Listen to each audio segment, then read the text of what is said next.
यानी अगर मुझे एटॉमिक स्ट्रक्चर को बेस्ट वे में प्रूव करना हो या बताना हो या समझाना हो, तो हमें सबसे पहले समझना चाहिए कि एटम का इंटरेक्शंस एनर्जी के साथ क्या है, इलेक्ट्रोमैग्नेटिक रेडिएशन के साथ क्या है। इन 1864 जेम्स क्लार्क मैक्सवेल कहते हैं कि जब एनर्जी चलती है या प्रोपागेट करती है तो ऑसिलेटिंग वेव के फॉर्म में चलती है, जिसमें दो कंपोनेंट होते हैं।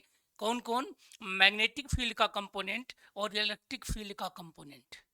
अब लोगों ने पूछा कि मैग्नेटिक फील्ड क्या होता है, तो मैग्नेटिक फील्ड वो फील्ड होता है जिसमें कोई मैग्नेट अट्रैक्शन या रिपल्सन फील करता है, और इलेक्ट्रिक फील्ड वो फील्ड होता है जिसमें कोई इलेक्ट्रिकली चार्ज पार्टिकल अट्रैक्शन या रिपल्सन फील करता है।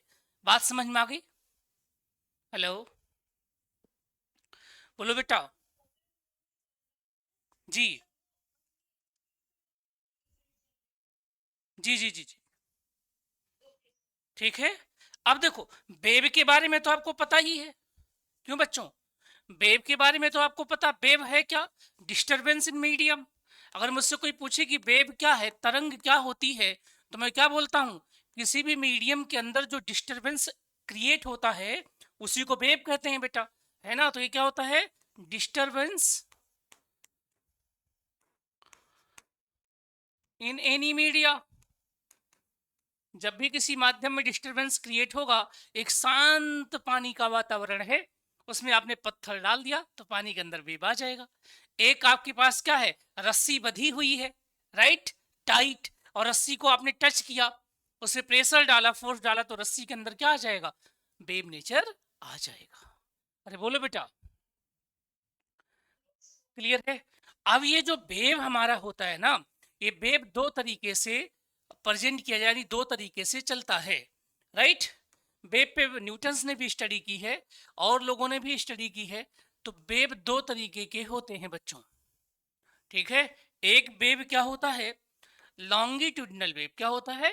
लॉन्गिट्यूडिनल वेव होता है, लॉन्गिट्यूडिनल वेव, राइट। ये जो होता है, इस वेव को समझना है। इस वेव में जो पार्टिकल वाइब्रेट करते हैं वो उसी दिशा में वाइब्रेट करते हैं जिस दिशा में वेव चलती है। यानी वेव के चलने की दिशा और पार्टिकल के वाइब्रेट, यानी जो मीडियम के पार्टिकल की वाइब्रेट करने की दिशा, दोनों क्या होते हैं? एक ही होती है।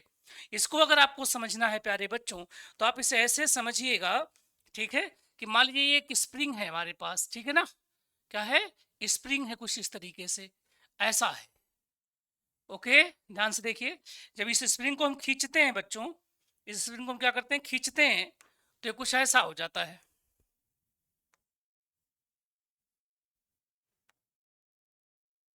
तो कहीं पे स्प्रिंग फैल गई है और कहीं पे ये कंप्रेस हो गई है ना। अरे बोलो, कहीं पर ये फैल गई है और कहीं पर क्या हो गई है? कंप्रेस हो गई है, राइट। तो इस वाले वेव को हम बोलते हैं लॉन्गिट्यूडिनल वेव। इसके एग्जाम्पल कौन होते हैं? Sound wave. कौन सा एग्जाम्पल होता है? साउंड वेव, ठीक है। जो आवाज हमारी होती है वो एक तरीके की लॉन्गिट्यूडिनल वेव होती है। दूसरी जो वेव होती है जिसको हम ट्रांसवर्स वेव कहते हैं, क्या कहते हैं?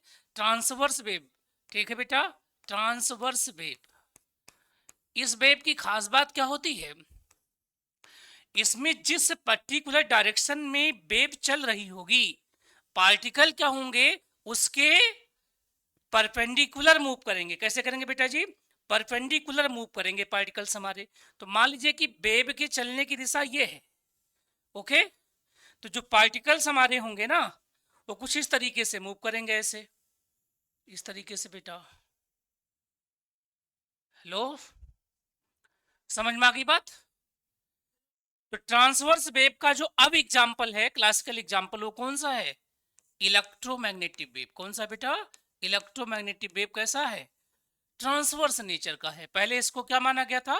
लॉन्गिट्यूडिनल माना गया था। जब आप फिजिक्स में स्टडी किए होंगे तो आप जानेंगे इन सारी बातों को, ठीक है। यहाँ पर ये जो मिड पॉइंट होता है, यहाँ से वेव ऊपर की ओर जितना चलती है और नीचे की ओर जितना चलती है, उसे उसका अम्पलीट्यूड कहते हैं। क्या कहते हैं बेटा? अम्पलीट्यूड कहते हैं। इसको अम्पलीट्यूड ए कहा जाता है ना। ये है एम्पलीट्यूड, है अम्पलीट्यूड, जो प्लस भी हो सकता है और माइनस भी हो सकता है। इसको बोलते हैं, देखो, हर वेब एक्चुअली में ये रिपीटिंग पैटर्न को फॉलो अप करता है, यानी पीरियोडिक टाइप का मोशन होता है। तो सेम फेज, जो फेज ये है यही दोबारा फेज फिर रिपीट करेगा एक पर्टिकुलर टाइम इंटरवल के बाद, है ना। तो जिस टाइम इंटरवल के बाद वो फेज सेम फेज को पाता उसी को टाइम पीरियड कहते हैं। ठीक है, तो ऐसा ही फेज कहाँ मिलेगा दोबारा, इसको सेम टू सेम फेज यहाँ मिलेगा। अरे बोलो, तो दो सिमिलर फेज वाले पॉइंट के बीच का जो डिस्टेंस होता है बच्चों, उसको हम लोग यहाँ पर वेवलेंथ कहते हैं। क्या कहते हैं? वेवलेंथ कहते हैं। क्लियर है बेटा? क्या कहते हैं? वेवलेंथ कहते हैं, है ना। ये वेवलेंथ होता है। यहां से जब चलेगा और यहां तक पहुंचेगा तो एक साइकिल पूरा हो जाएगा, क्योंकि नीचे आधी साइकिल है, ये 1/4 साइकिल है, ये भी 1/4 साइकिल है। तो यहां से यहां आने में जो टाइम लगेगा उस टाइम का नाम क्या है? Time period. क्या नाम बेटा जी? Time period. अरे बोलो, क्या नाम है?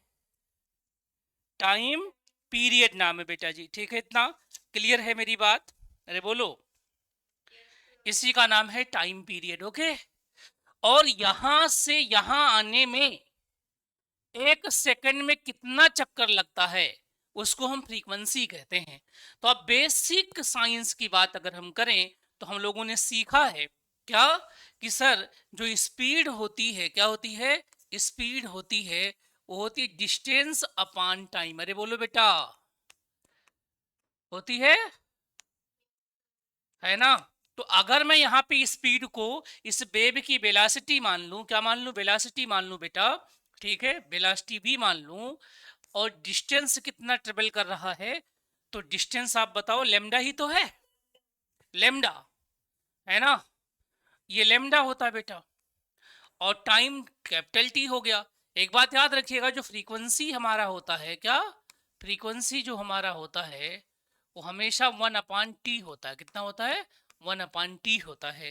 तो यहां से लिख सकता हूं कि फ्रीक्वेंसी को न्यू लिखते हैं तो न्यू इंटू लेमडा हो गया। क्या बेटा? वेलोसिटी इज इक्वल टू क्या हो गया? New into lambda. समझ में आ गई बात? और एक यूनिट, हेलो, दोबारा बता देता हूं बेटा। फ्रीक्वेंसी का मतलब होता है कि यहां से यहां तक आने में या एक सेकंड में कितनी बार इस वाली दूरी तय करेगा। तो जितनी, मान लीजिए कि बेटा यहां से यहां आने में 1 मिनट लग रहा हो, या मान लो कि 30 सेकंड लग रहा हो, है ना। तो एक सेकंड में कितनी बार आएगा? तो 1/t नहीं हो जाएगा? हेलो, हाँ। तो फ्रीक्वेंसी क्या हो गया? 1/t हो गया बेटा। साथ ही साथ ये जो वेवलेंथ होता है बेटा, इसके इनवर्स को हम बोलते हैं क्या? वेवलेंथ के उल्टे को हम बोलते हैं वेव नंबर। क्या बोलते हैं? Wave number. ठीक है, वेव नंबर। चलिए, इतनी बातें क्लियर हैं क्या? हेलो, आगे बढ़ सकता हूँ बेटा जी?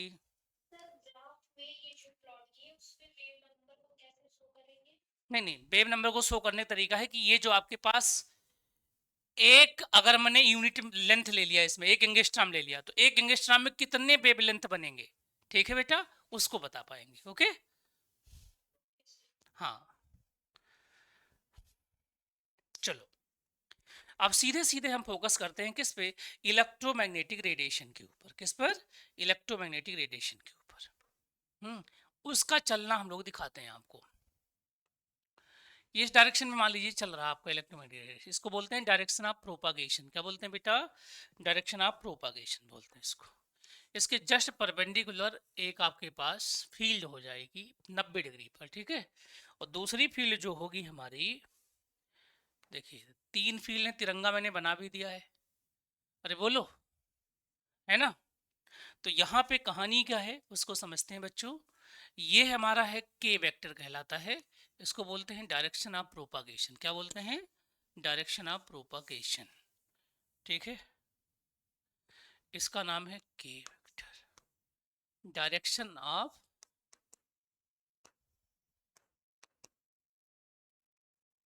प्रोपागेशन। इसको बोलते हैं डायरेक्शन ऑफ प्रोपागेशन। ठीक है, ये जो ऊपर आप देख रहे हैं इसका नाम होता है मैग्नेटिक फील्ड। क्या नाम बेटा? मैग्नेटिक फील्ड वेक्टर, ठीक है। और ये जो आपके पास है इसको हम बोल रहे हैं क्या, इलेक्ट्रिक फील्ड वेक्टर। और ये तीनों आपस में म्यूचुअली परपेंडिकुलर हैं। कैसे हैं? म्यूचुअली परपेंडिकुलर हैं, है ना। तीनों आपस में कैसे होते हैं बेटा जी? म्यूचुअली परपेंडिकुलर होते हैं। इतनी बात आपको याद हो गई क्या? बोलो, यहाँ तो कोई कंफ्यूजन तो नहीं है बेटा? हम्म, आगे बढ़ सकता हूँ? ठीक है। और आप रेगुलर क्लासेस लिया करो भाई, लाइव लिया करो, है ना, क्योंकि आप लोग बाद में देखते हो तो उतना अच्छा नहीं होता आपके लिए। ठीक है।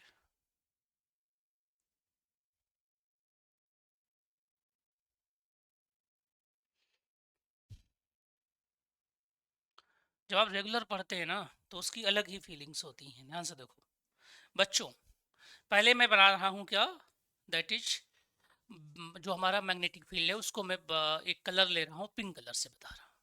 ठीक है, ये कुछ ऐसा होगा,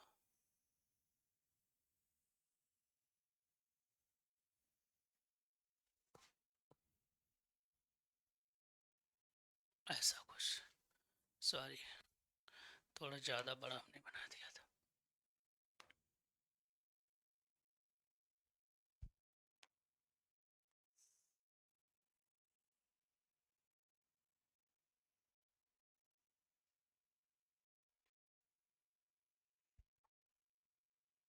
ठीक है, देखो ये हमारा कौन सा वेक्टर है भाई?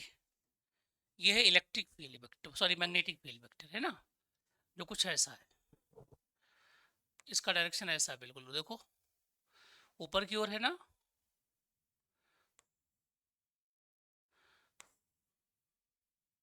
और यहाँ ये विजिबल हो रहा है। ठीक है,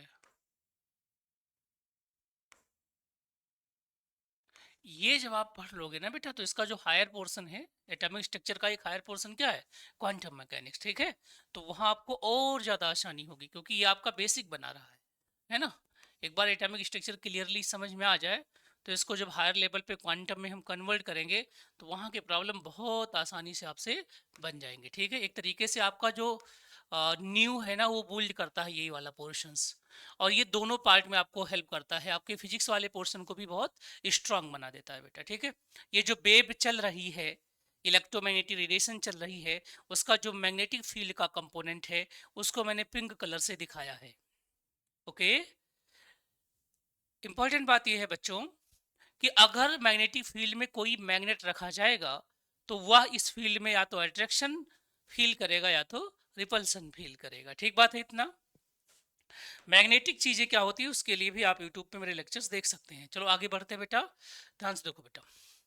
अब इलेक्ट्रिक फील्ड को मैं बनाने जा रहा हूं।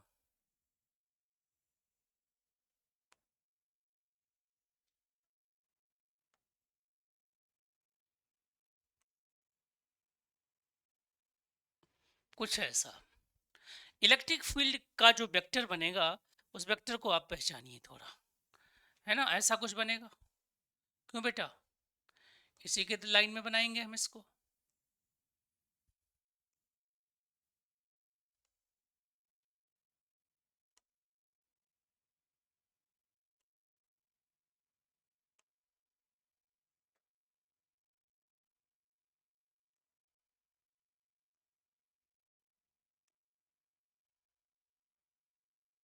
सही है।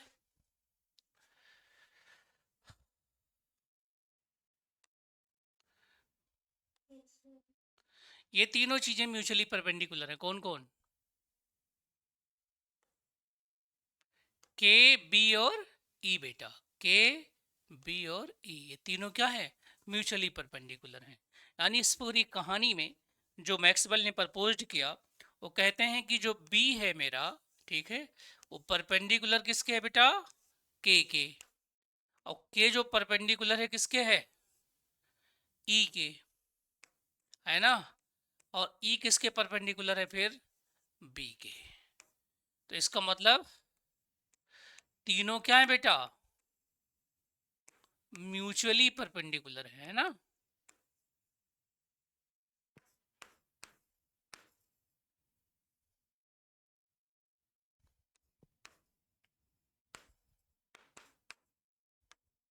देखो जरा एक बार, यहाँ तक कोई डाउट हो, कोई परेशानी हो, ना समझ में आ रहा हो तो पूछो।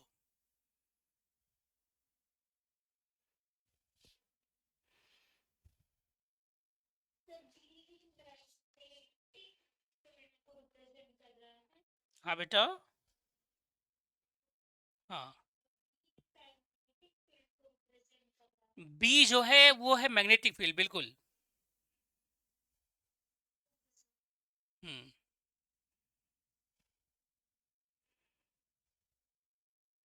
है ना। और कोई?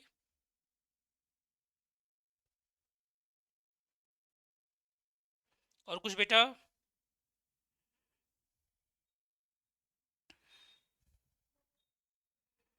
ठीक है,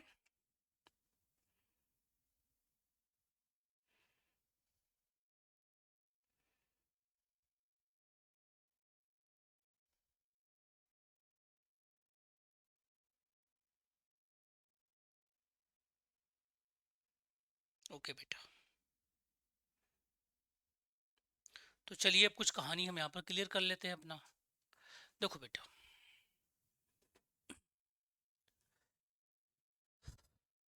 एक तो इलेक्ट्रोमैग्नेटिक रेडिएशन जब चलती है बेटा, है ना, इलेक्ट्रोमैग्नेटिक वेव जब चलती है, ठीक है, वो कैसी होती है?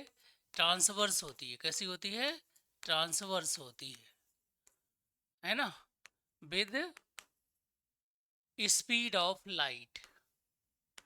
स्पीड ऑफ लाइट कितनी होती जरा बताओ? c is equal to be 3 × 10⁻⁸ metre per second. अरे बोलो बेटा, ये तो होती है, स्पीड तो यही होती है ना। अब हम इनके साथ इस सी को कैसे रिलेट करेंगे, ठीक है। तो देखो सर, जो सी आपका होता है बेटा, वो आपको रिलेट कैसे कर सकते हैं, किसके साथ? इलेक्ट्रिक फील्ड के साथ और मैग्नेटिक फील्ड के साथ। तो जो इलेक्ट्रिक फील्ड वेक्टर का मैक्सिमम एम्पलीट्यूड है ई नॉट, ठीक है, और डिवाइड बाई बी नॉट, यानी बी। इलेक्ट्रिक फील्ड वेक्टर और मैग्नेटिक फील्ड वेक्टर का जो रेशियो होता है ना, वो स्पीड ऑफ लाइट के बराबर होता है। किसके बराबर होता है बेटा? स्पीड ऑफ लाइट के बराबर होता है। समझ में आ गया? ई और बी का रेशियो किसके बराबर है? सी के बराबर है बच्चों, ठीक है। और दूसरी इंपॉर्टेंट बात क्या है? यही जो सी है हमारा, है ना, वो क्या चीज है उधर देखो आप, ये है एक्चुअली में 1/√ऑफ, एक टर्म होता है म्यू नॉट, परमियाबिलिटी बोलते हैं इसको, है ना। एक होता है एप्सिलॉन, परमिटिविटी। क्या बोलते हैं बेटा? परमिटिविटी। पढ़ा होगा आप लोगों ने बेसिक फिजिक्स में, क्यों? सी के बारे में, मतलब म्यू और एप्सिलॉन के बारे में कुलाम्सला में पढ़ा होगा ना। बोलो बेटा, ठीक है। अब अगर मैं, ये सारी चीजें हमने यहाँ पे कर लिया है बेटा, ठीक है। तो अब देखिए यहाँ से कि जो स्पीड ऑफ लाइट है, इसको नॉर्मल स्पीड से भी हम क्या कर सकते हैं? कोरिलेट कर सकते हैं बेटा, है ना। ये जो के आपके पास होता है, क्या होता है? के, ध्यान से देखिएगा, ये के भी कई बार आपसे पूछ लिया जाता है कि के बताइए क्या होता है, ठीक है बेटा। डायरेक्शन ऑफ प्रोपेगेशन, ये क्या होता है? तो सिंपली होता है A cross B, vector A cross vector B, और divide by mod of, sorry यार, ये vector A cross vector B होता है बेटा, और डिवाइड बाय क्या होता है? Mod of A into B, ठीक है। ये होता है डायरेक्शन ऑफ प्रोपागेशंस, ठीक बात है। ये होता है मेरा क्या? Direction of propagation. इस लेक्चर के बाद आपको ये वाला टॉपिक कहीं और से पढ़ने की कभी ज़रूरत नहीं पड़ेगी। जितनी इंपॉर्टेंट चीज़ें पॉसिबल होंगी ना, वो सारी मैं आप लोगों को यहाँ पर अवेलेबल करा दूंगा बेटा जी, ठीक है। अरे बोलो, ठीक है।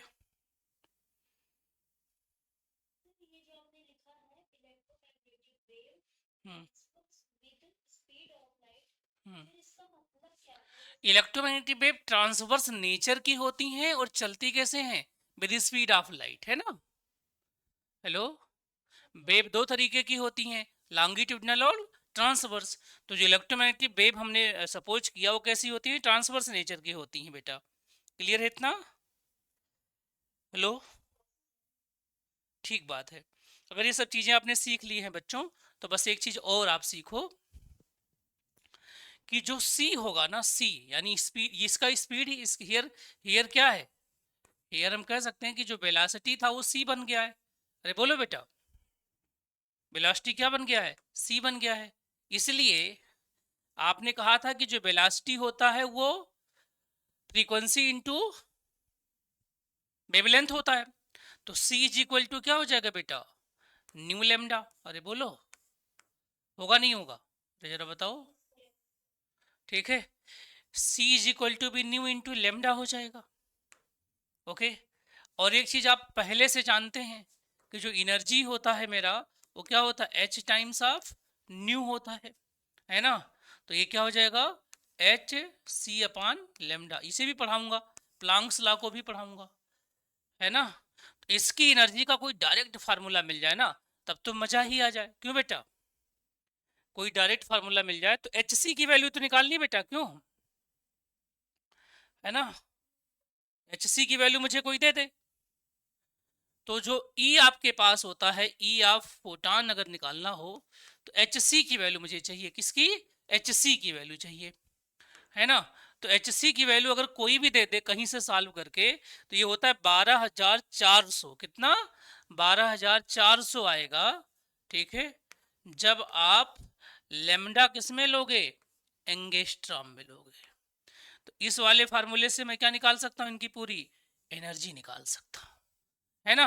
और वेव नंबर तो मैंने आपको बता दिया था बेटा, क्या वेव नंबर मैंने बता दिया था, क्या होता है वेव नंबर, 1 अपान लेमडा होता है। तो कहानी ऐसे समझिए बेटा, कहानी ये है यहाँ पर कि जो एनर्जी हमारी होती है वो प्रोपोर्शनल होती है किसके, फ्रीक्वेंसी के। एंड जो एनर्जी हमारी होती है वो 1 अपान लेमडा होती है बच्चों, ठीक है, 1 अपान लेमडा होती है। यानी energy also proportional to wave number. कौन सा नंबर बेटा, वेव नंबर। देख लो, ये एक पेज बहुत कुछ चीजें आपको देके जाएगा, है ना। ये अगर एक सिंगल पेज आपने सही से पढ़ लिया तो आपको बहुत कुछ चीजें क्या करेगा, ये देके जाएगा प्यारे बच्चों। देख लो जरा एक बार, कोई डाउट तो नहीं, समझ में आ गया है।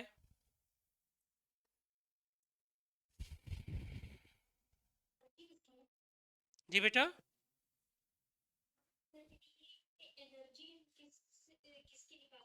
ये जो रेडिएशन होगी इसमें एनर्जी होगी नहीं होगी, बोलो बेटा।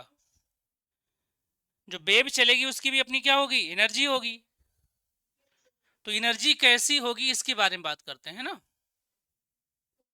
ठीक है। तो इलेक्ट्रोमैग्नेटिक रेडिएशन का पूरा डिटेल्स आपको इसमें मिलेगा, उसका, उसकी एनर्जी कितनी होगी, उसका वेवलेंथ कैसे होगा, स्पीड ऑफ लाइट से जब चलती है तो उसके दोनों कंपोनेंट ई और बी का रेशियो मिलता है, म्यू नॉट क्या होता है, साइलेंट नॉट क्या होता है, सारी चीज एग्जाम में बार बार पूछी जाती है, के क्या होता है, सब कुछ, ठीक है।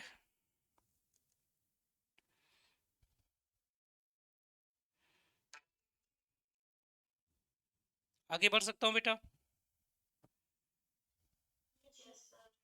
वेरी गुड, ठीक है भाई, चलो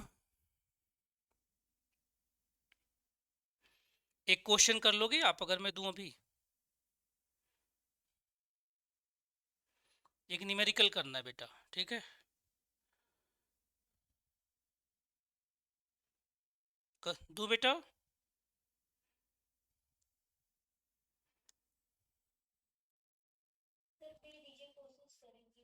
क्वेश्चन ही सॉल्व हो जाएगा आपसे बेटा जी, ठीक है। चलो, अब इसी पर बेस एक न्यूमेरिकल करते हैं बच्चों। ये न्यूमेरिकल बहुत इंपॉर्टेंट है, आपके एग्जाम में आ सकता है। तो देखिए, ये क्वेश्चन जनरली इंटीजर टाइप में आ सकता है आपका, ठीक है, और सब्जेक्टिव में जाओ, जैसे आप कोई यूनिवर्सिटी एग्जाम दे रहे हो उसमें। The wavelength of the green light, क्या है बेटा, the wavelength of the green light, है ना, the wavelength of the green light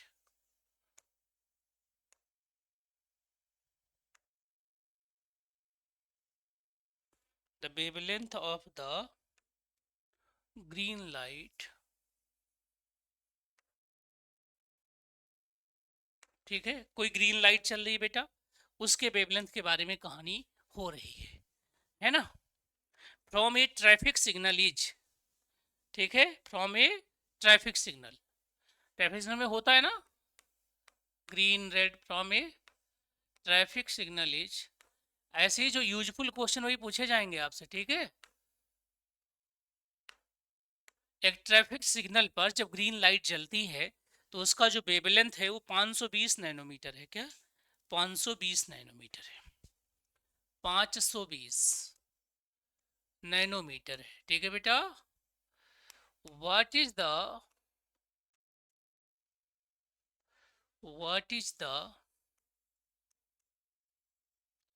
दो चीज पूछ लूं मैं आपसे इसी में छोटा छोटा करके, फर्स्ट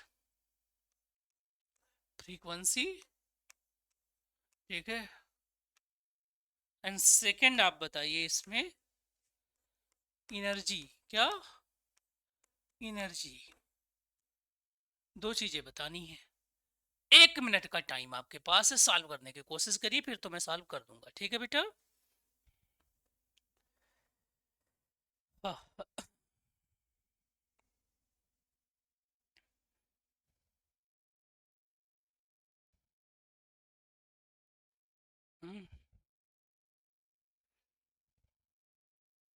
बहुत प्यारा क्वेश्चन है बेटा।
चलो मैं करा रहा हूँ बेटा, ठीक है, आपके साथ ही मैं कराऊंगा, है ना। चलो चलो बच्चों, देखो बेटा क्या दिया है पहले देखते हैं। इसका जब सॉल्यूशंस आप बनाओगे तो आपसे पूछा जाए क्या दिया है ना, गिवन क्या चीजें हैं, क्या गिवन है बताओ जरा। तो आप बोलोगे सर इसमें जो चीजें गिवन है उनमें है वेवलेंथ, क्या है, लेमडा गिवन है, और लेमडा होता क्या है, 520 नैनोमीटर है ना, 520 नैनोमीटर है। आप इसे लिख दो 520 और इंटू 10 के पावर -9, 1 नैनोमीटर में कितना मीटर, 10 के पावर -9 मीटर होता है ना। हेलो, 1 नैनोमीटर में मैं लिख सकता हूँ 10 के पावर -9 मीटर, नैनो स्केल पे हम इसको मेजर कर लिया। लेमडा मुझे पता लग गया बेटा कितना, 520, दैट इज सी तो आपको पता ही है ना, सी तो मालूम है, अंडरस्टूड है कि सी क्या होगा, 3 × 10 के पावर 8 मीटर पर सेकेंड, क्योंकि सी मीटर में, इस नाते मुझे इसको मीटर में लाना पड़ा। ओके, अब मुझसे पूछता है पार्ट 1, है ना, पार्ट 1, इसका पार्ट 1 अगर मैं बनाना चाहूंगा तो फ्रीक्वेंसी पूछ रहा है, तो frequency nu is equal to क्या होता है, सी बाई लेमडा होता है नहीं होता, जरा बताओ। होता है बेटा। तो सी की वैल्यू आपको मिल गई, कितनी है सी की वैल्यू, 3 × 10 के पावर 8, यूनिट जरूर लिखिएगा, मीटर पर सेकेंड है, और नीचे क्या मिला 520, है ना, 520 इंटू 10 के पावर माइनस का 9 मीटर पर से। बताओ यहाँ से क्या क्या कटे, मीटर पर बस किलोमीटर होगा, है ना, क्या कट जाएगा ऊपर नीचे में? मीटर कट जाएगा। वेरी गुड बेटा जी, मीटर कट जाएगा, है ना, मीटर से मीटर गया। जब मीटर से मीटर गया तो हम इस 10 के पावर माइनस 9 को ऊपर लेके जाएंगे तो बनेगा क्या, 10 के पावर 17 जैसा कुछ बनेगा। है ना। और उस 10 के पावर 17 में अगर मैं इसको 3 दे दूं, यानी 1000 दे दूं तो 3000 हो जाएगा ना। इसको ऐसे लिख दूं 3000 इंटू 10 के पावर 14 दे दूं बेटा, ध्यान से देखिएगा, इंटू सेकेंड इनवर्स बचेगा नहीं ऊपर, डिवाइड बाई 520। अगर केवल 500 होता तो ये 60 आ जाता ना बेटा, सॉरी 6 आ जाता, 6, है ना। 520 है तो 6 से कुछ कम वैल्यू जाएगी, कितनी आएगी, अरे बोलो। तो ये जो आंसर आएगा मेरा वो आएगा क्या, 5.76 इंटू 10 के पावर 14 सेकेंड इनवर्स। और एक सेकेंड इनवर्स को ही क्या कहा जाता है, एक हर्ज कहते हैं। क्या कहते हैं बेटा, हर्ज। हर्ज भी यूनिट है, ठीक है। तो या तो आप इस सेकेंड इनवर्स में बता दो या इसी को लिख दो क्या, 5.76 इंटू 10 के पावर 14 हर्ज। ओके, पहला पार्ट क्लियर हो गया, क्या समझ में आ गया है? दूसरे पार्ट को समझते हैं बच्चों। दूसरे पार्ट में एनर्जी क्या होती है, 12,400 अपान लेमडा। क्यों? तो अगर मैं दूसरे वाले फार्मूले को निकालूं तो आराम से आ गया, मेरे फार्मूले पर ही आ गया, है ना। तो क्या आएगा भैया, जो आपकी एनर्जी है वो आएगी 12,400, ठीक है, और divide by what, lambda in angstrom चाहिए मुझको, ठीक है। लेकिन लेमडा दिया किस में, मीटर में दिया है। एक मीटर में, एक एंगस्ट्राम में कितना मीटर होता है बेटा, 10 के पावर माइनस 10 मीटर। अरे बोलो, है ना। तो एक मीटर में कितने एंगस्ट्राम बनेंगे, 10 के पावर 10, है ना। एक मीटर में उल्टा हो जाएगा। तो जो चीजें मुझे मीटर में दी गई हैं उसको एंगस्ट्राम में बदलने के लिए मुझे 10 के पावर 10 से गुणा करना पड़ेगा, है ना। तो देखो ये सॉल्व करने पर आएगा 12,400, और ये जो एनर्जी की यूनिट होगी ना बेटा, ये इलेक्ट्रॉन वोल्ट में आएगी। किस में आएगी, इलेक्ट्रॉन वोल्ट में। एनर्जी की जो यूनिट आएगी वो इलेक्ट्रॉन वोल्ट में आएगी। तो हो जाएगा 12,400, और लेमडा हमने जो मेजर किया है वो है 520 10 के पावर माइनस 9 इंटू 10 के पावर 10, ठीक है। एंगस्ट्राम में हो गई वैल्यू हमारी है, ठीक है। चलो एंगस्ट्राम लिखने की जरूरत नहीं है, बस एंगस्ट्राम में वैल्यू लिखनी है। यूनिट तो इसकी इलेक्ट्रॉन वोल्ट बनेगी। अब बताओ कितना हो जाएगा बेटा, 12,400। ये कितना हो जाएगा, ये 5200 बनेगा नहीं बनेगा? तो लगभग कितनी बार जाएगा ये, 2 बार, 2 बार, 2 बार से थोड़ा ज्यादा ना। अगर इसको मैं 2 से मल्टीप्लाई कर दूं तो 10,400 बनता ना। तो बताओ जरा कितना बनेगा,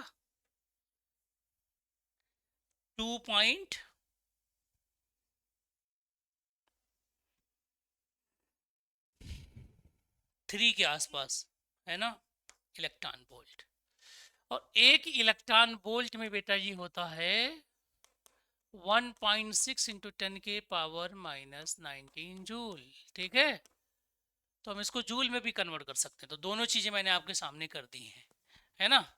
ऐसे ही क्वेश्चन सब्जेक्टिव में जो मेंस आपकी आती है ना, मेंस केमिस्ट्री, ठीक है, जहां भी मेंस टाइप के क्वेश्चंस आएंगे, ठीक है, उसमें ऐसे ही क्वेश्चंस एग्जाम में पूछे जाते हैं बेटा।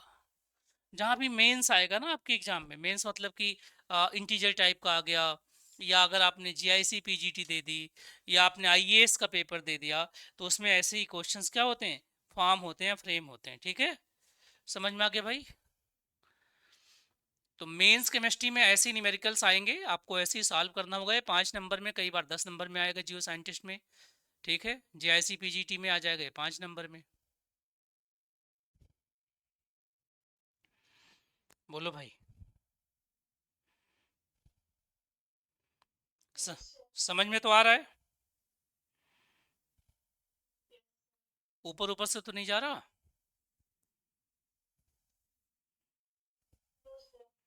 ठीक है बेटा जी, चलो। अब ये जो इलेक्ट्रोमैग्नेटिक रेडिएशन आपने पढ़ा है, इसी रेडिएशंस को अगर मैं किससे पास कर दूं बेटा, एक प्रिज्म से पास कर दूं। किसके पास कर दूं? प्रिज्म से पास कर दूं। ठीक है,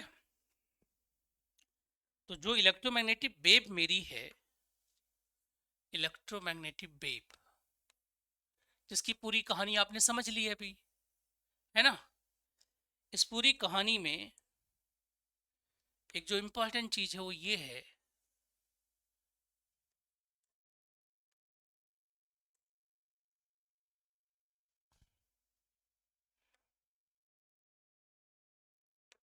अगर मैं इलेक्ट्रोमैग्नेटिक वेव को ऐसे गिरा दूं, किसके ऊपर?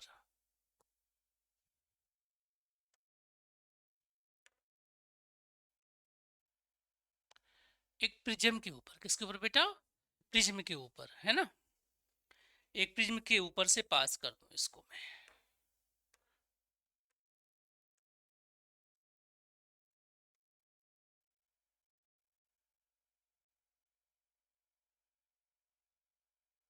तो यहां से जब पास होगी ये, ठीक है, एक तरीके से पोलराइजर है ना? ये क्या है? एक प्रिज्म है। ठीक है ना?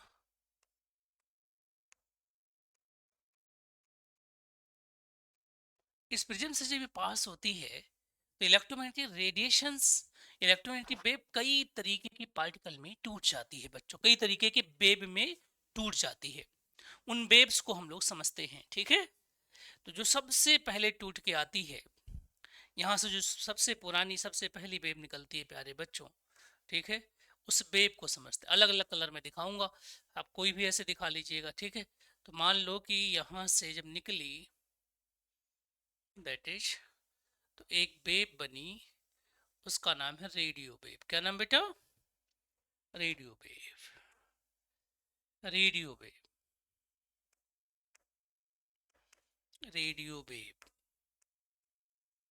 ठीक है, उसके बाद दूसरी वेव यहाँ से बनी, उसका नाम क्या है? माइक्रोवेव। क्या बेटा? माइक्रो, एक पट्टी बन जाती है। एक पट्टी रेडियो वेव की है, एक पट्टी क्या है? माइक्रोवेव की है। किसकी है? माइक्रोवेव की है। माइक्रोवेव की है। ठीक है, एक पट्टी रेडियो वेव की है, दूसरी पट्टी किसकी है? माइक्रोवेव की है बेटा, है ना? अरे बोलो।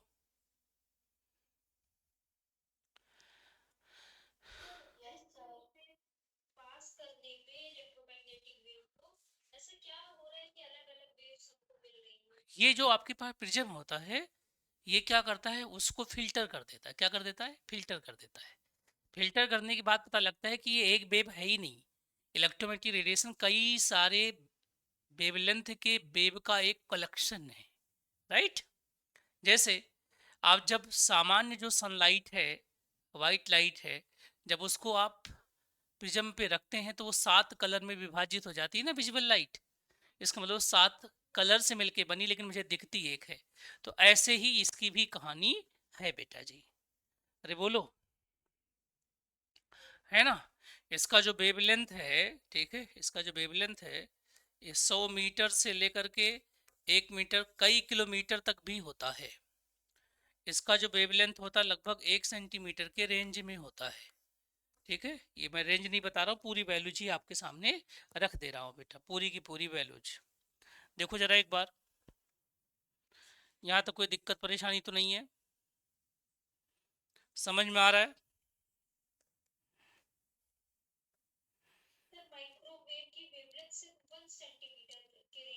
हाँ हाँ हाँ, छोटी है वो, उसका वेवलेंथ क्या है, छोट। जिसका वेवलेंथ छोटा है वो उतनी ही पावरफुल है, समझे। जिसका जिसका वेवलेंथ छोटा होगा उतना ही क्या होगा बेटा, वो पावरफुल होगा। समझ में आ रहा है बात। वेवलेंथ ज्यादा होने से पावर क्या हो जाएगा, बिखर जाएगा, पावर में बिखराव आ जाएगा बेटा, ठीक है। तो पावर को एक जगह पे ही रखना है, तो वेव का वेवलेंथ क्या होना चाहिए, कम होना चाहिए, राइट। क्योंकि एनर्जी क्या होती है इस वेवलेंथ पे भी डिपेंड करती है। तो ये सारी कहानी आपको समझ में आनी चाहिए, और सारी कहानी मैं आपको समझाऊंगा भी, ठीक है भाई। आगे बढ़ूं।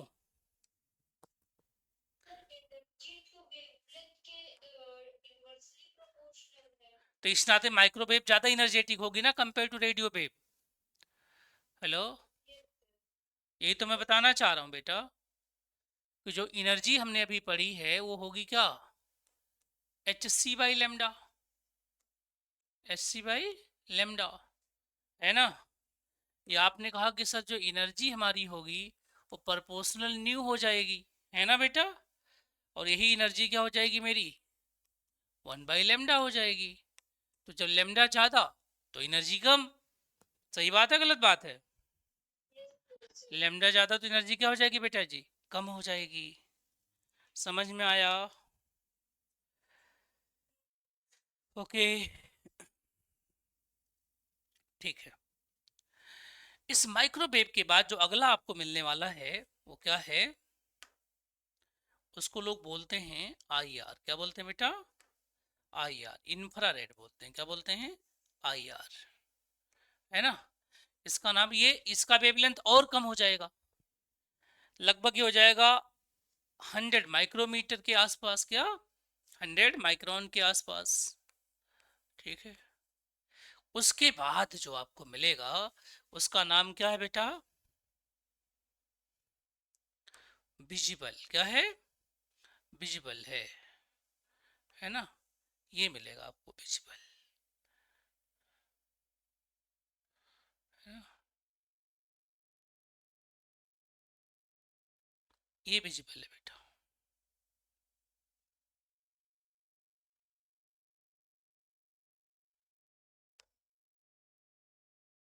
ये विजिबल है मेरा। कौन सा रे है भाई, कौन सा वेब है, वेब विजिबल है,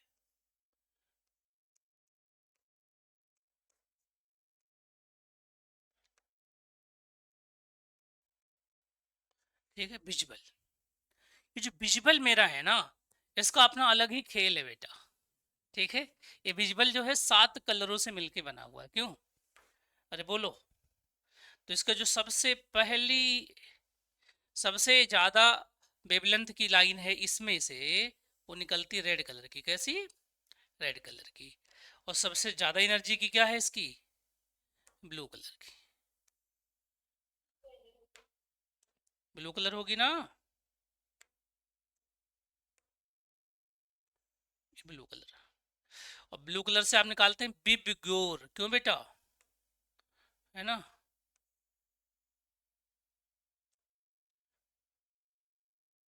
बैगनी हो गई, फिर ब्लू आएगा, है ना।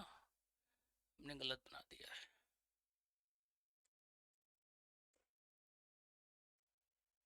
पहले बैगनी है ना।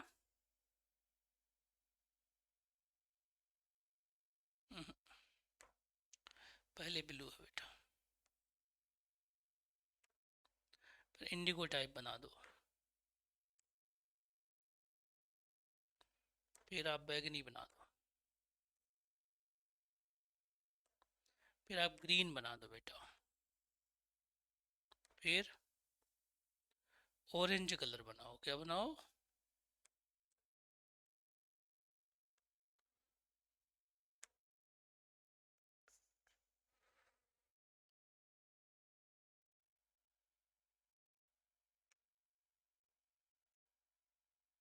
पीला,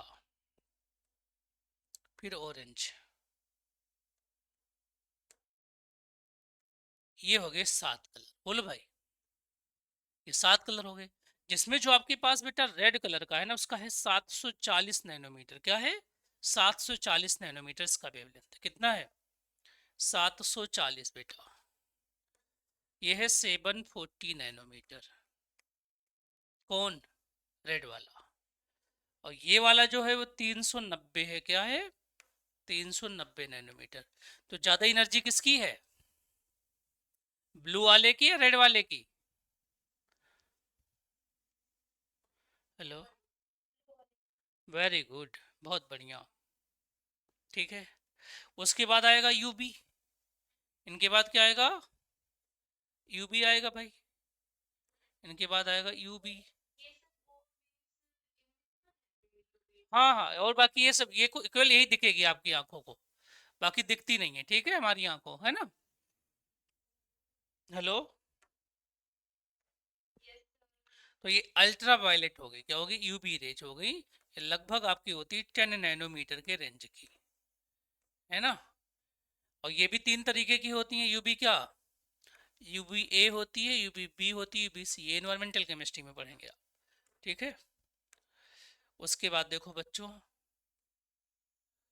एक और पढ़ाऊंगा, फिर आप कहोगे तो एक और पढ़ा दूँ, फिर आप कहोगे तो एक और पढ़ा दूंगा।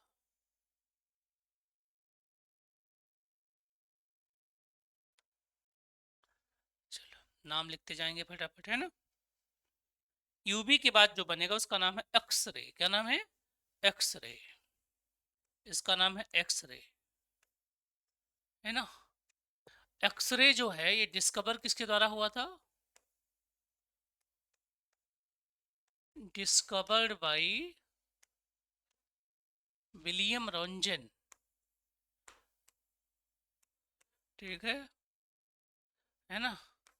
Got first Nobel prize in physics. Nobel prize in physics. और आज एक्सरे की जो वैल्यू है वो आपको मालूम ही है कितनी इंपॉर्टेंट है। एक्सरे, एक्सरे लगभग 100 पिकोमीटर के आसपास होती है। क्या बेटा? 100 पिकोमीटर। 100 पिकोमीटर का इसका रेंज है भाई। बहुत कम हो गई ना वेवलेंथ, दिखेगी नहीं। इसके बाद आती है क्या? Gamma ray. गामा रे लगभग 1 पिकोमीटर। ठीक है बेटा। और एक और रे है जिसके बारे में किसी को ज़्यादा आइडिया नहीं है, तो मुझे भी नहीं भाई, कोई मैं, है ना, तो मैं भी कह रही हूँ। उसका नाम है कॉस्मिक रे। क्या नाम है? कॉस्मिक रे। इसको ऐसे ही पढ़ा देते हैं। ठीक है। अगर हम इस पूरी कहानी को ध्यान से देख पाए, ये पूरी कहानी अगर हम ध्यान से देखें बच्चों, तो हम क्या कहेंगे कि सर इस कहानी में जो मज़ेदार बात है वो ये है कि इधर जब आप जाते हो, हम्म, तो आप पाते हो कि दो चीजें बढ़ती हैं। क्या? Energy, frequency and wave number बढ़ती। बोलो बेटा, तीनों बढ़ेंगी ना, इंक्रीज करेंगी। और जब आप इधर आओगे, जब आप इधर आओगे, है ना, तो क्या बढ़ेगा? लेमडा, वेवलेंथ बढ़ेगा। ठीक बात है इतना? बोलो।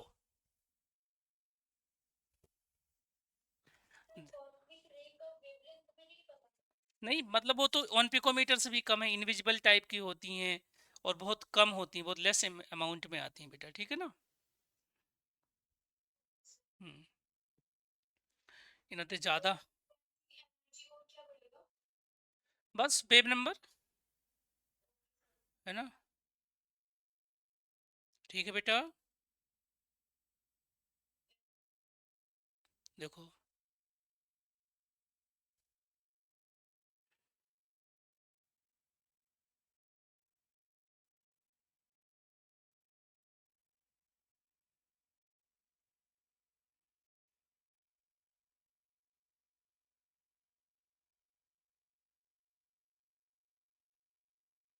ठीक है।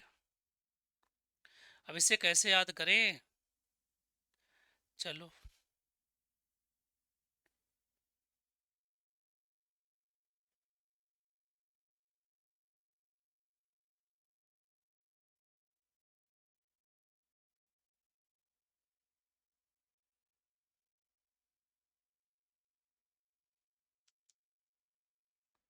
तो इसको याद करने के बहुत सारे तरीके हैं बेटा, बहुत सारे ट्रिक्स है ना। ट्रिक बनाओ।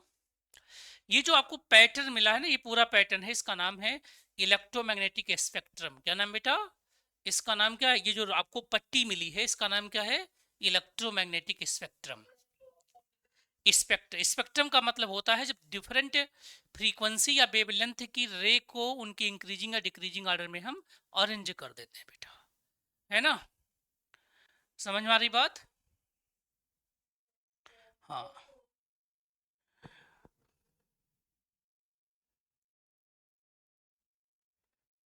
चलो, तो इसको याद करते हैं। ट्रिक, बहुत सारी ट्रिक है, मैंने भी बहुत सारी ट्रिक यूट्यूब पे डाले हैं। एक बार थोड़ा दूसरा ट्रिक बताता हूँ, है ना। ट्रिक है रेडियो मिर्ची, सुना है? बोलो भाई।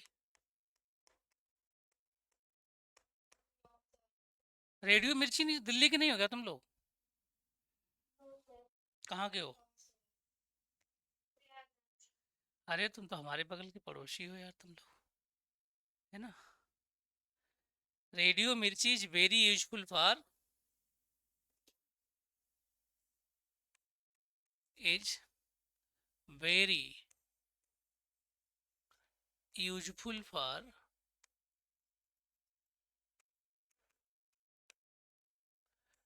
एक्समस, है ना।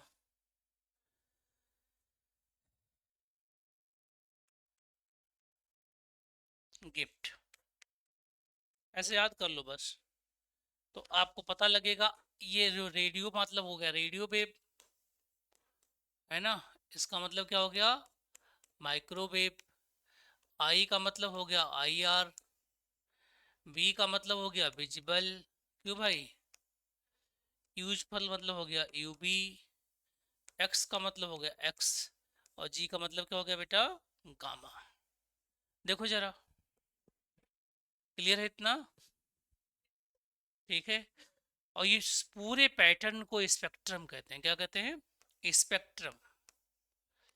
स्पेक्ट्रम का मतलब ही होता है अरेंजमेंट ऑफ, क्या होता है इसका मतलब? अरेंजमेंट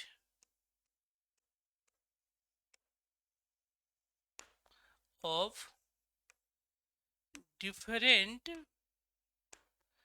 वेव्स इन इंक्रीजिंग और डिक्रीजिंग ऑर्डर ऑफ वेवलेंथ और फ्रीक्वेंसी। ठीक है बेटा, है ना। इसी को हम बोलते हैं बेटा जी। यहाँ तक अगर बात समझ में आ गई हो तो बहुत अच्छी है।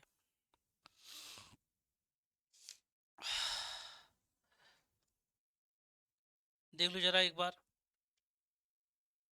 कोई कंफ्यूजन किसी तरीके की, कोई इश्यूज हो, कोई प्रॉब्लम्स हो, ना समझ में आया हो तो भी पूछ लो भाई, है ना। मैं एक एक चीज एक्सप्लेन कर दूंगा, एक एक चीज, छोटी छोटी चीजें भी बता दूंगा, ठीक है।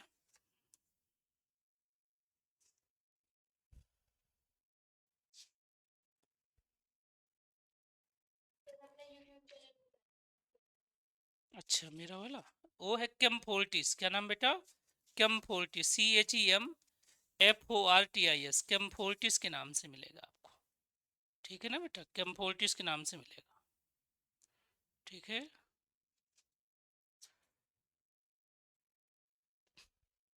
तो इसमें भी आपको कुछ चीज़ें इंपॉर्टेंस मिल जाएंगी, है ना। हालांकि यहाँ पर मैं इतना पढ़ा दूंगा कि आपको कुछ और कहीं से पढ़ने की ज़रूरत ही नहीं पड़ेगी।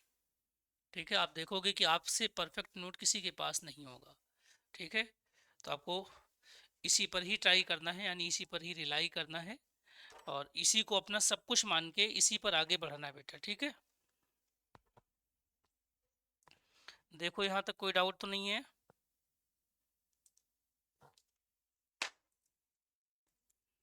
समझ में आ रही है बातें मेरी? ठीक है, आपने जब इतनी चीज़ें सीख ली हैं तो हम इससे आगे की बात अब कर पाएंगे, और जो आगे की बातें करेंगे उसका नाम है प्लैंक क्वांटम थियरी, है ना। सोचो प्लैंक क्वांटम थियरी क्यों आई होगी, है ना। क्या प्लैंक क्वांटम थ्योरी यानी इतनी इंपॉर्टेंट थी, या उसके बिना हमारी बातें नहीं चल पा रही थी? कुछ तो अलग रहा होगा जिसकी वजह से प्लैंक इतना परेशान था, है ना? तो उस बात को हमें समझना कि प्लैंक की क्वांटम थ्योरी लानी क्यों पड़ी, है ना? ऐसा क्या इंपॉर्टेंट हो गया जो प्लैंक को अपनी क्वांटम थ्योरी को प्रपोज्ड करना पड़ा? ठीक है भाई, चलो देखते हैं हम लोग वो सारी कहानी हम लोग यहाँ पर अब डिस्कस करेंगे जो प्लैंक की क्वांटम थ्योरी में हम पढ़ते हैं, है ना? तो समझो बच्चों, प्लैंक क्या कहना चाहते हैं तुम लोगों से, हम लोगों से, सारे लोगों से, प्लैंक की फीलिंग्स। तो देखो भैया, प्लैंक के पहले या जो बेसिक बातें हम लोग कर पाते हैं प्लैंक से पहले की, उसमें हम एक चीज पढ़ते हैं कि जो इलेक्ट्रोमैग्नेटिक रेडिएशन है उसमें वेव करेक्टर ही होता है, राइट? लेकिन बाद में पता चला नहीं, इलेक्ट्रोमैग्नेटिक रेडिएशन के अंदर दो तरीके के नेचर होते हैं। कितने तरीके के बेटा? डोल नेचर। जो इलेक्ट्रोमैग्नेटिक रेडिएशंस होते हैं, इलेक्ट्रोमैग्नेटिक रेडिएशन के अंदर डोल नेचर ऑब्जर्व किया एक साइंटिस्ट ने, उसका नाम बताओ। उसका नाम है आइंस्टाइन। क्या नाम है बेटा? आइंस्टाइन, है ना? ठीक है। तो आइंस्टाइन कहते हैं कि जब रेडिएशन चलेगी यानी एनर्जी चलेगी तो उसमें डोल नेचर आएगा, है ना बेटा? डोल नेचर ऑफ इलेक्ट्रोमैग्नेटिक रेडिएशंस। ठीक बेटा, dual nature of electromagnetic radiation.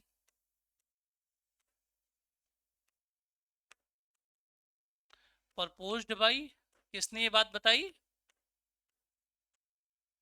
जरा बताओ नाम। हाँ, आइंस्टाइन ने बताई भाई। आइंस्टाइन महोदय ने ये बात हम लोगों को बताई। आइंस्टाइन कहते हैं जब एनर्जी चलती है तो उसके अंदर दो तरीके के नेचर्स मिलते हैं। पहले नेचर का नाम क्या है? Wave nature. अरे बोलो बेटा, पहले नेचर का नाम क्या है? वेव नेचर है बेटा। दूसरे का उन्होंने कहा वेव नेचर है। ये बातें आइंस्टाइन ने प्रूव की हैं। ठीक है, तो सबसे पहले हम वेव नेचर मान लें। वेव नेचर तो बहुत पहले से एक्सेप्टेड था। वेव नेचर तो पहले से लोग मानते थे कि वेव ही है।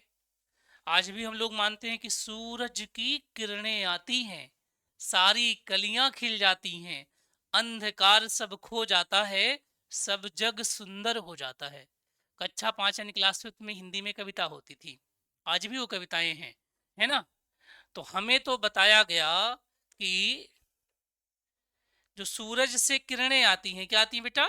किरणें आती है, पार्टिकल्स नहीं आते। क्यों? इवन हमारे घरों पे एक बोर्ड टंगा होता था, कैसा? कुछ इस तरीके का बोर्ड। तो बहुत कुछ चीजें आपका जो ट्रेडिशन होता है वो सिखा देता है ना? ध्यान से देखिएगा, जो पुरानी बुक्स हैं, पुराने जो लिटरेचर्स हैं, उसमें कुछ बातें ऐसी हैं। ये सूरज के साइन है बेटा, ये सूरज के क्या है? प्रतिबिंब है।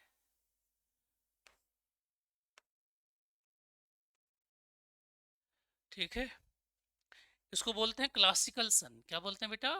क्लासिकल सन, है ना? लेकिन अगर अब आप एनसीईआरटी की या सीबीएसई बोर्ड की कोई बुक आप पढ़ोगे या देखोगे, उसमें कहीं दिखेगा तो लगेगा सूरज का कार्टून बना दिया गया, लेकिन वो सत्य है, वही सच है ना?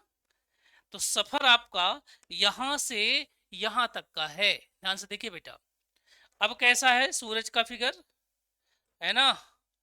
अब सूरज का फिगर ऐसा है, देखना आप लोग जरा।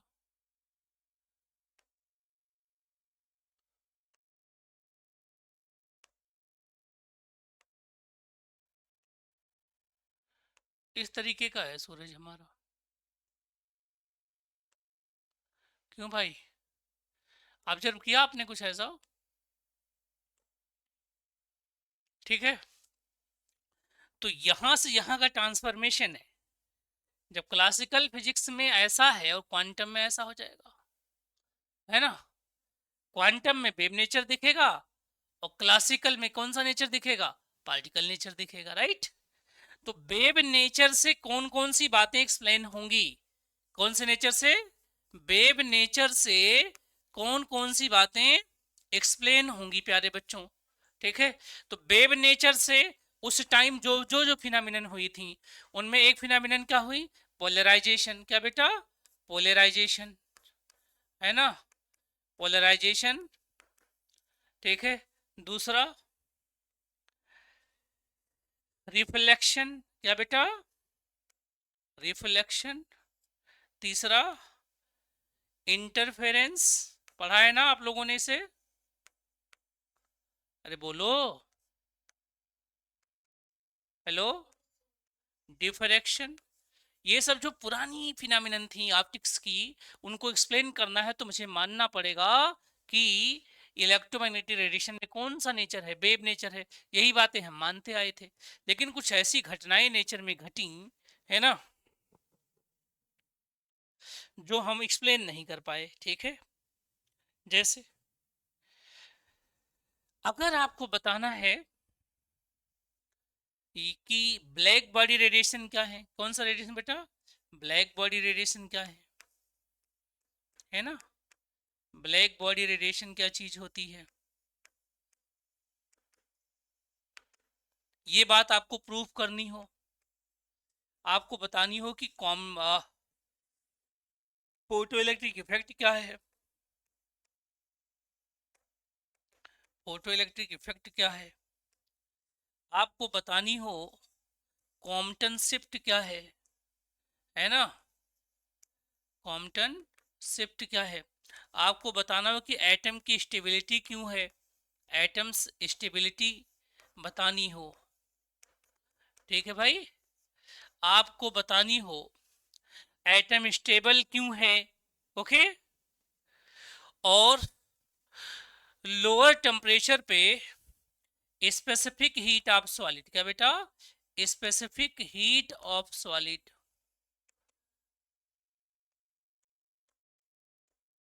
At low temperature.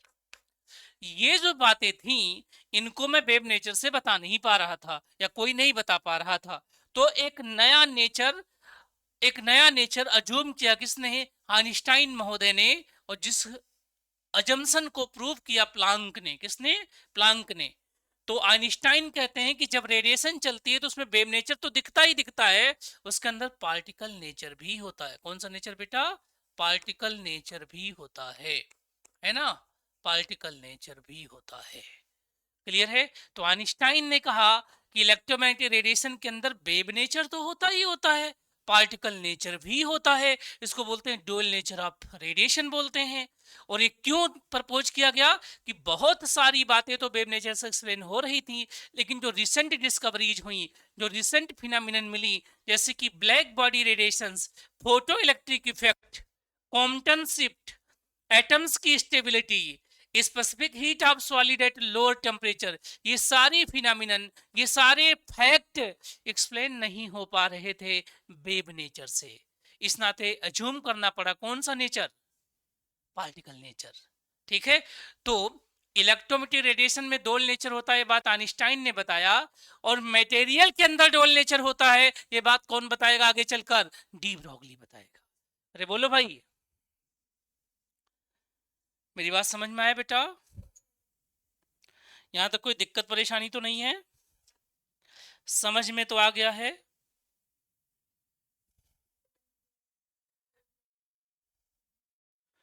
ठीक है, कोई बात ना समझ में आए तो बताओ।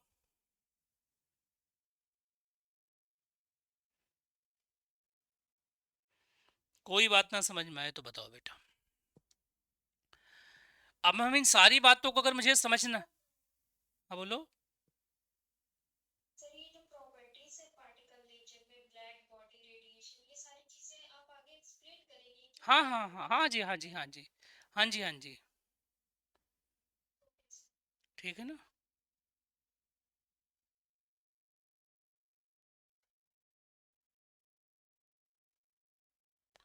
बोलो भाई। आगे बढ़ो। Yes, sir. ठीक है।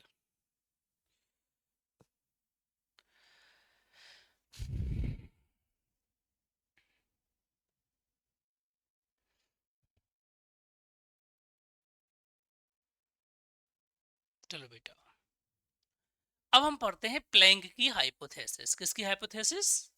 प्लैंक की हाइपोथेसिस, है ना। तो प्लैंक हाइपोथेसिस पढ़ लीजिए आप। Planck hypothesis,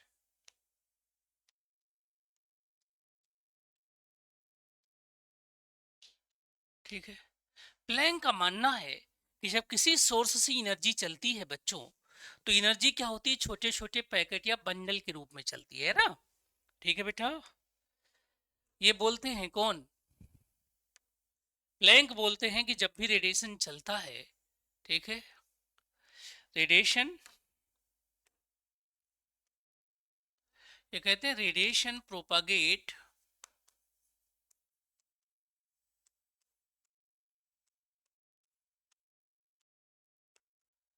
in form of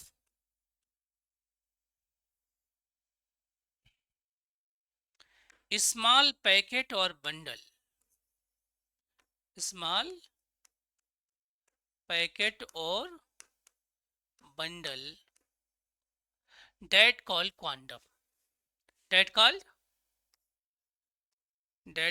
quanta, okay बेटा, या क्वांटम कहते हैं, ओके क्वांटम।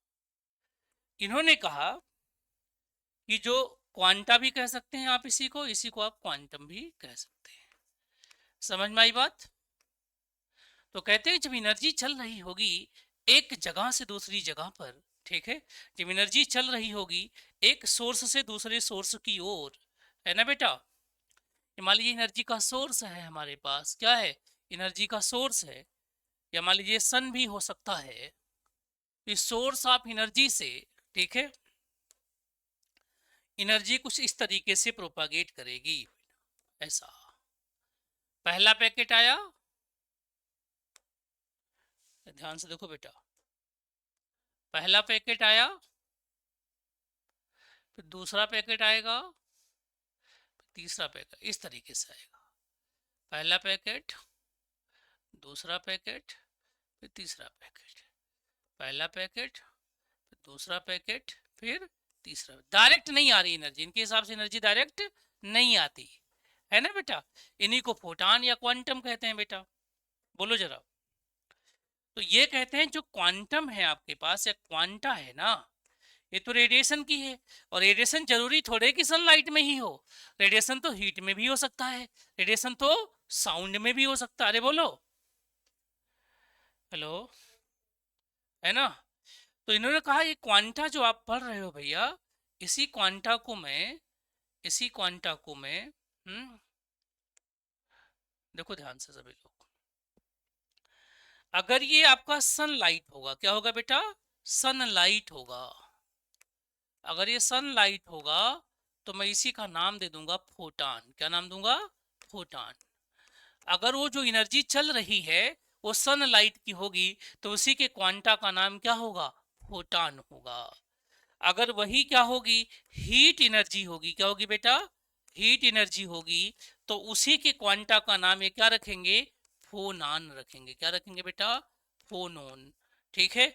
और अगर यही एनर्जी साउंड के फॉर्म में चल रही होगी, किसके फॉर्म में बेटा? साउंड वेव के फॉर्म में चल रही होगी, तो इसी का नाम क्या हो जाएगा? सोनान हो जाएगा। अरे बोलो, सोनान। फोटान, फोनान और सोनान, ठीक है। इसके फॉर्म में एनर्जी क्या हो रही है? प्रोपागेट हो रही है, यानी कि चल रही है। बोलो बेटा, समझ में आ रही बात मेरी? Yes, sir. हम्म, तो ये कहते हैं भाई देखो, जब एनर्जी चलेगी तो बहुत सारे फोटान से मिलके बनेगी, है ना। तो मान लो कि एक फोटान की एनर्जी कितनी है? एच न्यू है। कितनी है बेटा? एक फोटान की एनर्जी एच न्यू है। एक फोटान की एनर्जी कितनी है, एच न्यू है, और एन क्या होंगे यहाँ पर, फोटान हो जाएंगे, है ना। तो देखो यहाँ पर हियर जो ई है वो टोटल एनर्जी है, क्या बेटा, टोटल एनर्जी है। जो एन है वो नंबर ऑफ फोटान है, क्या बेटा, नंबर ऑफ फोटान है।